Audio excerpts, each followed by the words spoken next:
श्री चिदंबर गुरुकुल sports academy सैनिक pattern निवासी शाळा भोसे आपल्या विद्यार्थ्यांना शालेय शिक्षणाबरोबरच क्रीडा क्षेत्रात करिअर करायचं आहे, तर मग अशा विद्यार्थ्यांच्या स्वप्नांना बळ देऊन राज्य, राष्ट्रीय व आंतरराष्ट्रीय पातळीवर झेप घेण्यास प्रशिक्षण देणारे सक्षम असे अधिकृत निवासी क्रीडा प्रशिक्षण केंद्र म्हणजे आपले श्री चिदंबर गुरुकुल स्पोर्ट्स अकादमी सैनिक पॅटर्न निवासी शाळा। जेथे संपर्क 9578 43 51 51।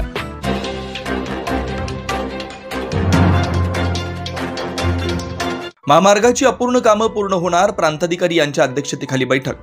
कडेगाव महामार्गामधील अपूर्ण कामं पूर्ण होण्यासाठी प्रांताधिकारी रणजितसिंह भोसले यांच्या अध्यक्षतेखाली झालेल्या बैठकीत तहसीलदार श्री अजित शेलार, महामार्ग अधिकारी उपअभियंता प्रवीण बिराजदार, नगरपंचायत मुख्याधिकारी पवन मेहत्रे, पोलीस निरीक्षक संग्राम शेवाळे, महामार्ग ठेकेदार व पाणी संघर्ष समिती पदाधिकारी उपस्थित होते। या मीटिंगमध्ये महात्मा गांधी विद्यालयासमोर असलेल्या अपूर्ण नाल्याचं काम पूर्ण करणार असल्याचं महामार्ग अधिकारी यांनी सांगितलं। सुरली घाटात अरुंद वळणं असल्यानं तिथं अपघात होतात, त्यामुळे सुरली घाटाचं रुंदीकरण होण्यासाठी पुन्हा प्रस्ताव वन विभाग यांच्याकडे पाठवणार असल्याचं महामार्ग अधिकारी यांनी सांगितलं। तसेच महामार्गाकडेला वृक्षारोपण करणं याबाबत चर्चा झाली आहे। पूर्वीची माहिती घेऊन झाडे लावणं याबाबतीत कारवाई करू असं आश्वासन दिलंय। कडेगाव बस स्टँड चौकात वाहतुकीची कोंडी होत असते, त्यामुळे महामार्ग अधिकारी व पोलीस ठाणे यांचे परवाने मिळाले नंतर सिग्नल मंजूर करू असं नगरपंचायत मुख्याधिकारी पवन मेहत्रे यांनी सांगितलंय। जाचक स्पीड ब्रेकर उंची कमी करावी असा निर्णय बैठकीत घेण्यात आला। यातील अत्यावश्यक कामं 1 मे पूर्वी सुरू न केल्यास पाणी संघर्ष समिती अध्यक्ष श्री DS देशमुख व पाणी संघर्ष समिती संयोजक अभिमन्यू वरुडे काय म्हणाले ते आपण पाहूया।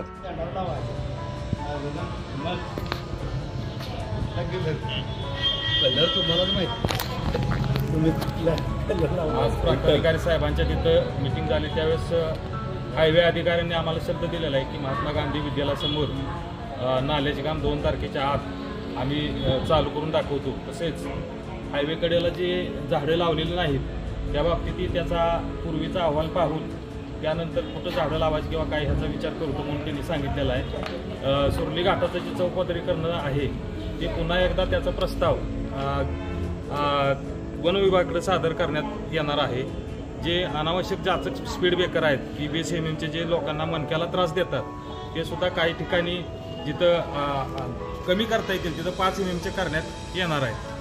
आणि जोपर्यंत हे काय बल गेलेले आहेत हायवेचे ते पण लावणार आहेत। जे आणि सिग्नलचा जो विषय आहे, सिग्नल हे नगरपंचायत बसवणार आहेत आणि त्याला परवानगी पोलीस स्टेशन आणि हायवेचे अधिकारी कडेगावच्या स्टँड चौकात सिग्नल बसवण्यासाठी देण्यात येणार आहे। आणि हे सर्व कामे होईपर्यंत टोल नाका चालू करू नये आणि टोल नाक्याचं काम राहिलेलं काम पूर्ण करायचं नाही, टोल नाका चालू करायचं नाही अशा आम्ही त्यांना विनंती केल्या आणि त्या विनंतीस मान देऊन त्यांनी सकारात्मकता दर्शवलेली आहे। यावेळी माजी जिल्हा परिषद सदस्य मधुनाना भोसले, जीवन करकटे, संजय तडसरे, सिराज पटेल, बजरंग अडसूळ, प्रवीण करडे आदी मान्यवर उपस्थित होते। विशेष प्रतिनिधी कडेगाव सांगली।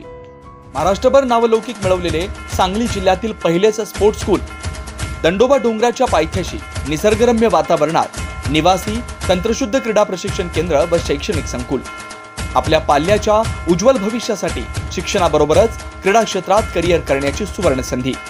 प्रवेशासाठी संपर्क 5वी ते 12वी मराठी व सेमी इंग्रजी माध्यम। संपर्क 9578 43 51 51 96 89 71 09 99।